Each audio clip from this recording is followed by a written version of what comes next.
Hi, so welcome back to video 7 of my Mission Earth series.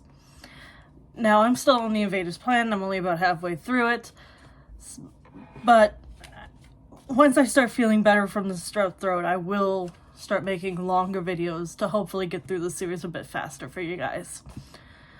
Where we left off, Jet had just flown the Airbus to the emergency fleet reserve looking for a ship to go on this mission to Mission Earth.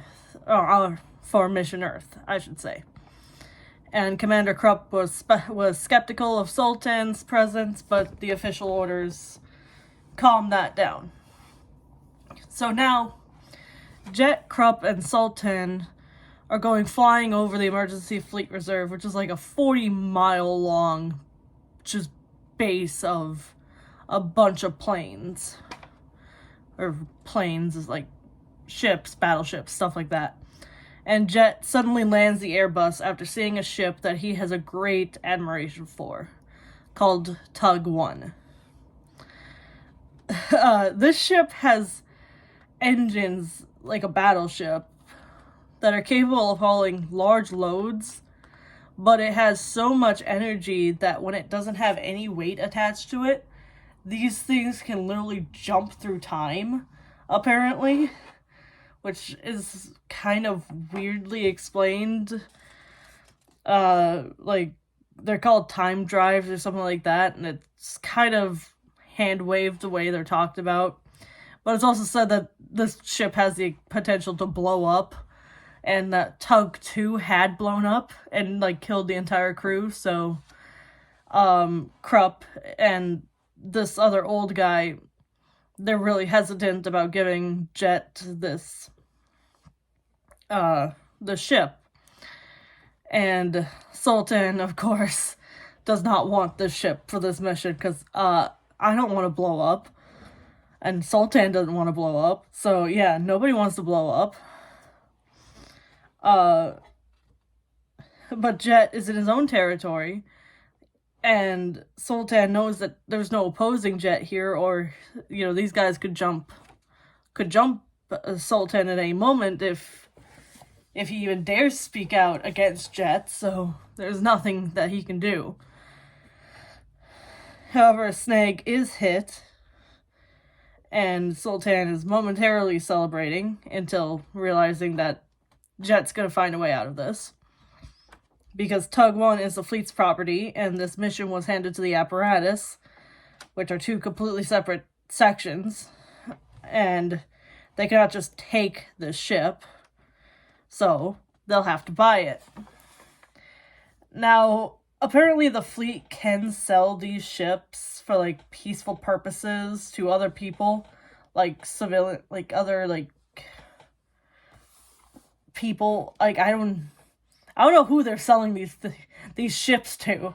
Like, they make it sound like they're just selling it to, like, rich civilians, but I really hope that's not the case, because who needs a rich civilian with the potential to have a battleship?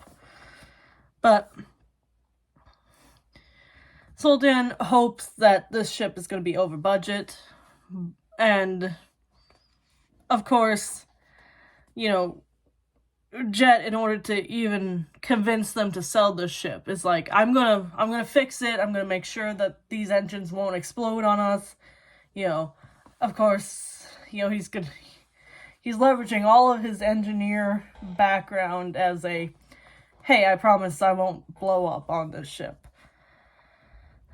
But Sultan is really, really hoping that even with Jet's convincing that this will go over budget, and they can't get the ship, which is never that easy. So they actually and Krupp ends up finding a fair price for the ship. I mean, he takes it from, like, what was it, 5 million credits down to, like, I think 1,000. Like, some like ridiculously high number to some ridiculously low number. Like, it was enough of a discount where the math didn't add up. And it had to have simply have been because Jet was trying to buy it. Sultan is the one that's actually going to have the ownership of the Tug One, but you know. So Sultan's identiplate is used again as Jet's little fund my little mission thing, and Sultan ends up buying the Tug One. Yeah, Sultan is bringing a lot of this suffering on himself, and I just can't help but feel bad for him. Like, he is definitely, there's definitely points where I think he could have spoken up, even around Commander Krupp and everybody, where he could have said, this is a bad idea, we shouldn't do this. But I also think that he wants to get to Earth as quickly as possible, and that's probably why he's not speaking up. That is as far as I have gotten at this point. I don't know what's going to happen next, and I will definitely be able to inform you in tomorrow's video. I'm so excited to find out more, and I cannot wait till these guys start getting to Earth, because I'm so excited. But some of the questions that have been kind of popping up in my head, and I want to just spitball them here. Is there any, real description about what these guys look like? Like, what does Jet actually look like? Like, we know that he's supposed to be Caucasian. We know that he's tall. We know that he's handsome. But do they describe his eye color, his hair color? Do they describe, his facial shape, his...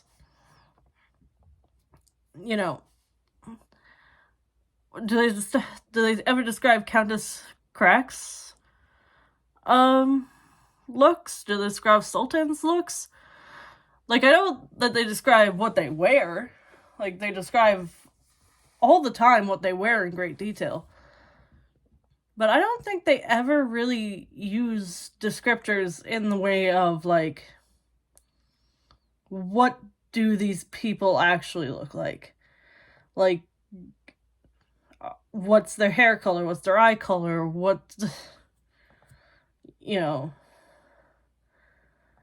So it would be interesting to kind of know that.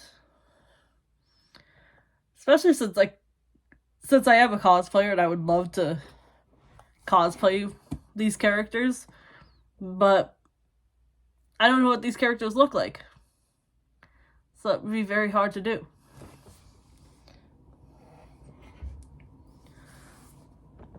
The other thing that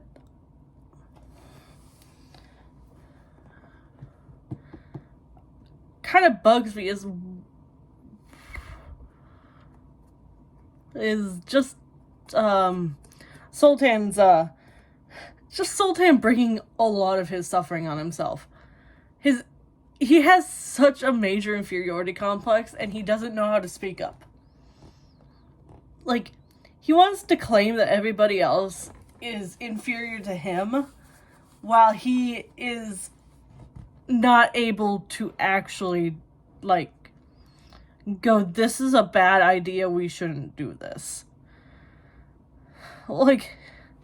He didn't kill the sentry that tried to kill him at Camp Kill. He doesn't kill Snells, which I'm sure is going to come back to bite him. He just doesn't follow through with anything that he should.